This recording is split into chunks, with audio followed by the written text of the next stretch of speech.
song, Shooting the Deer. We have to...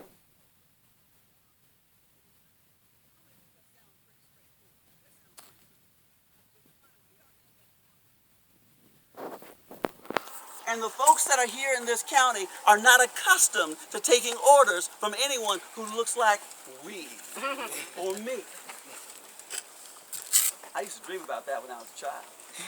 Telling a white man to do something. I found the word, the captain taught me the word for that. It's called fantasy. I'm right there in my bed at night just going. And here I am, and guess what I get to do? I get to tell some white folks what they can or cannot do. How many folks think I enjoy my work?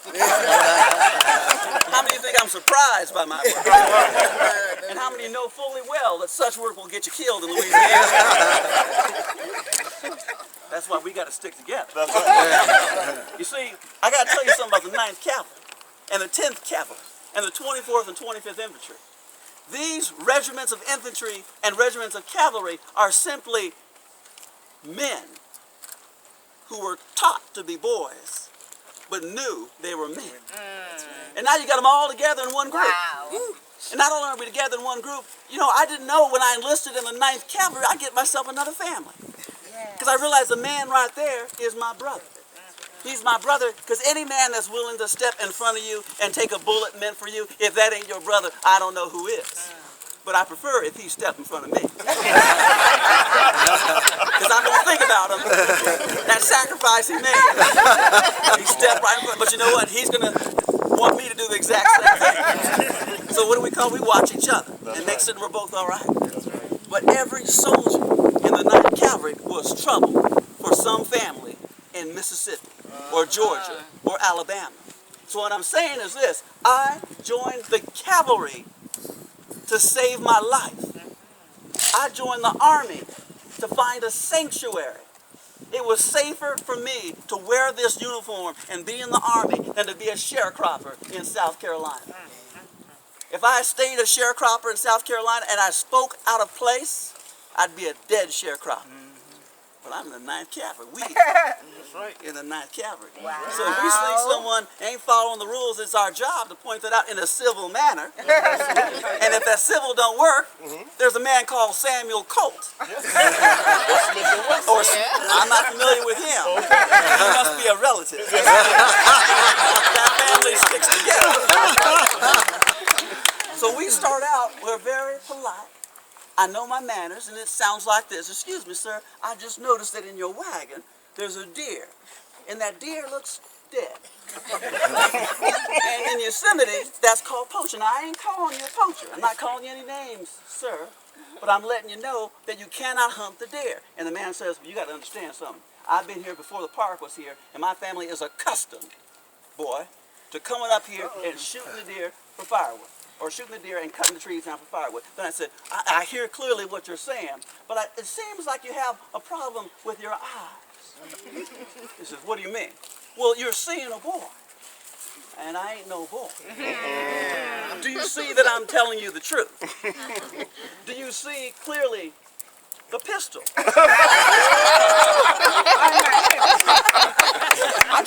I'm not threatening you. I just want to make certain that you see what's clearly here in the world. I'm checking your eyes, because when you're at elevation, things can get hazy. So do you see the pistol? And he says, yes, I see the pistol. Do you see the resolve in my eyes to use that pistol if I see fit? He clearly saw that. And then he said, I will leave the deer outside my wagon. And I said, thank you. And he said, you're welcome, sir. He is a quick study. Because the men behind me, they were just hoping that he would say something wrong. Why? Because they never had the opportunity. In Georgia, in Mississippi, in Alabama, in Louisiana, what they wanted to say died on their lips or in their gut. But now, you're a soldier, the 9th Regiment of Cavalry. You got a carbine. You got a Colt revolver. You all right. Spencer, you So those are the old days. That's right. This is a new day has come in this world. There you go. And the new day is, you're going to do what I ask you to do. I'm asking you in a very polite way. And if you do not do what I ask you to do, it's going to get ugly. Because it was just us and them. We had to be polite. We had to mind our manners. But we had to make certain that people did what was requested of them to protect this park. Because if you are a soldier, you take your duty seriously, no matter how difficult it is. And that was to protect this place. Because if everyone that took something from this place took it out, it's going to disappear. It's going to disappear. So that was our job, to safeguard this national park. And I got to tell you something. It sounds like I know what I'm talking about. I had no idea what a national park was. And I found out what it is. You want to hear what a national park is? Yeah. A national park is a place that's so pretty, you want to put it in your pocket. You just put it in your pocket, lock it up, and take it home and show it to your friends. And friends. But if you do that, that's called illegal. So here's a place where you put it. That beauty that you see and what you feel in your heart, that's where you put it. That's the place right there. You put it in your heart, and something you put in your heart don't go away. It stays there forever. So I don't know where they're going to post me after Yosemite, but I'll always have Yosemite with me. It's always going to be right here because I'll always remember the place where I realized that what I was praying for as a child in Spartanburg, South Carolina would one day come true. I had no idea the Army would take me to the place where I found freedom. Wow. And I found it here because there ain't many officers up there. Ain't that good when the officers are scarcely found? So it's the NCOs, the non-commissioned officers, that were in charge. And every once in a while there's an inspection and a second lieutenant or a first lieutenant would show up, but we were on our own. Dress right dress. Right up there. There you go. Where every day was Sunday. So I don't know if I'm ever going to get back home again. And what I want to say to you is I don't know if you're going to get back to wherever your home is. I'm saying to you right now, you don't have to walk very far. Just open your eyes and take a deep breath because you are breathing in the closest thing to freedom you'll ever find in this world, and it's called Yosemite. And it belongs to each and every one of you because the captain told me that. He said that's what a national park is. It's a place that belongs to everyone. But in order for it to be real, you got to reach out your hand and grab hold of it. And if you don't, you ain't got it. So are you willing to reach out and grab hold of this place? Yes! No, I'm sorry. There's got to be a certain level of enthusiasm. Reach out to that last light on Half Dome, that last light of El Capitan, and grab hold of that. Yes. Somebody said you can't reach hold and grab hold of water, it just slips through your hand. But I tell you, you grab Yosemite Fall, and that water will just stay right there on your hand. And when it evaporates, the lieutenant taught me that word. That means when something can't be seen no more, but it's still there. I said, no, that's called church. So church and evaporation got the same thing in common. Something you can't see no more, but you know it's still there. In Yosemite, it's all evaporating, and it's all still here. Because it's all Sunday. Wow. But you got to take it for yourself. No one in this world will give you anything. I learned that in South Carolina. But everything in this world is yours if you're willing to reach out and grab it. And this place is your place. I just take care of it for you. Wow, man. I've just been hired to take care of Yosemite for you. Thank you so very much. Thank you. Thank you. So I'm glad we had this little conversation, but how many of you noticed that you didn't talk? That's how conversations go in the United States Army. Or if you're raised as I was, a little boy growing up in Spartanburg who remembers and wish that I could see my mom again. Wish I could see my daddy. I even wish to hear my daddy telling me what I did wrong that day, just to hear my daddy's voice. Because here's something that I didn't know, and you know what I'm talking about. If you got an attitude, it ain't safe for you to be south of the Mason-Dixon, you can't go home no more. Because you can't hide what you've become. When you become a man, you can't hide that.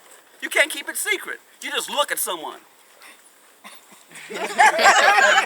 Oh yeah, that's why you're not there too. So I can't go back to South Carolina. I wouldn't last a day in South Carolina because as soon as someone says something to me, and I'm thinking about the men that I know that sacrifice. Some of the men that I serve with in the Philippines are in the Letterman Hospital at the Presidio suffering from yellow fever, and several of them have died for this country. And if you got people, blood that has died for this country, you ain't got room to talk to someone who won't talk to you. You ain't got room to just lower your head. You only got room to look them right in the eyes and say, this is who I am, and I am going to, if I'm a man, and I'm going to die a man. So you're going to kill me, let's just get it going.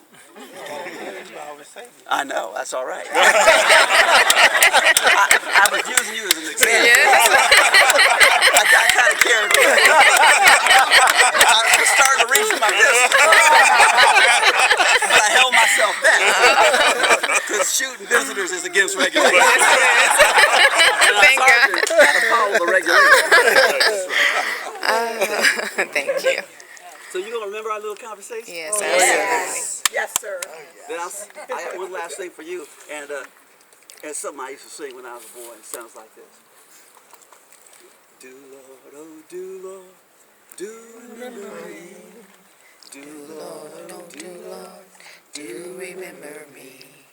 do Lord, oh do Lord, do remember me. Going way beyond the blues. I got a home in glory land, outshines the sun. I got a home in glory land, outshines the sun. I got a home in glory land, outshines the sun. Going way beyond the blue. Jesus on the mainland, tell him what you want. Jesus on the mainland, tell him what you want. Jesus on the mainland, tell him what you want. Going way beyond the blue. Now, you didn't tell me you're from South Carolina. You're lying to a soldier. If you want to find me and continue the conversation that we started today, just go right up there where the blue of that sky meets the gray of all that rock. That's Yosemite, and I'll be up there, and I'll be waiting for you. Thank you.